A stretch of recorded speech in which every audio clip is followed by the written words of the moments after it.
Hey guys, what's up? Ngayong araw pala ay pupunta kami ng Magkahuyog Falls o Secret Falls. Secret Falls kasi di alam ng karamihan. Pero ngayon kung napapanood nyo to, malamang alam nyo na. Baka pa nga dayuhin nyo na. So guys, sila palang aking kasama. 2, 4, 6, 8 kaming pupunta. Baka kayo magtaka kung bakit 7 lang kami sa kamera. Makikita nyo din mamaya. At sana all sa inyong dalawa.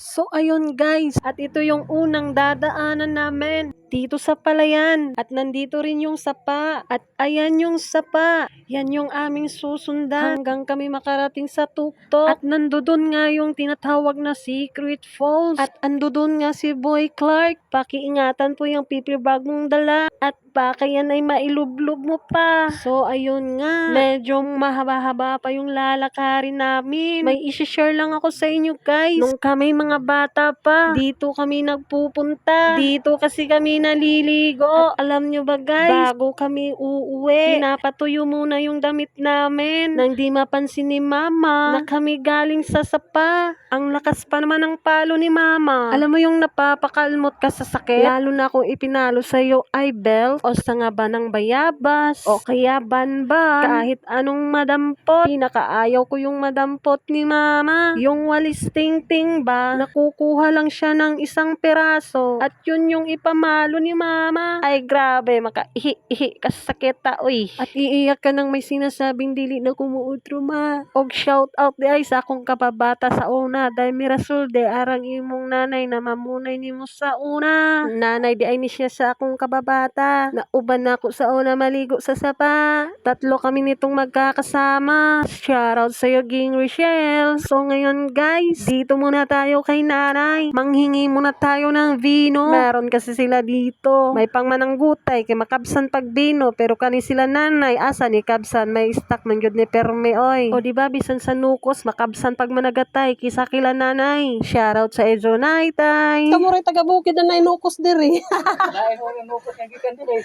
O, diba? Makaingon man lamang ta. Wow, grabe ba? Pero mas grabe ni. Kay mission accomplished ta diri. Maraming salamat, Nay. Meron na kaming pantagay. O, abutin mo, Clark, na mahilig sa alak. At kami nga'y magpapatuloy na. Kami ay medyo malapit-lapit na. Pero teka, ako'y iinom muna. Tubig na mula sa sapa.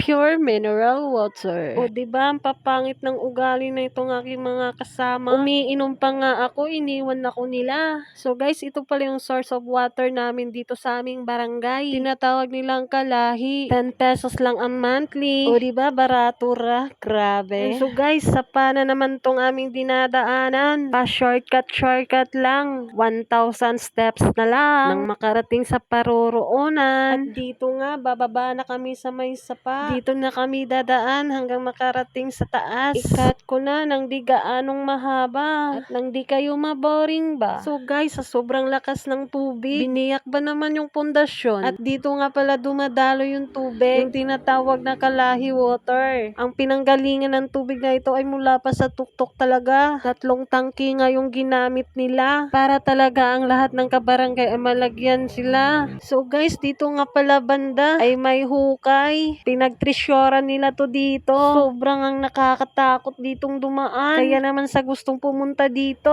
mag-isip-isip kayo. At napakadelikado dito.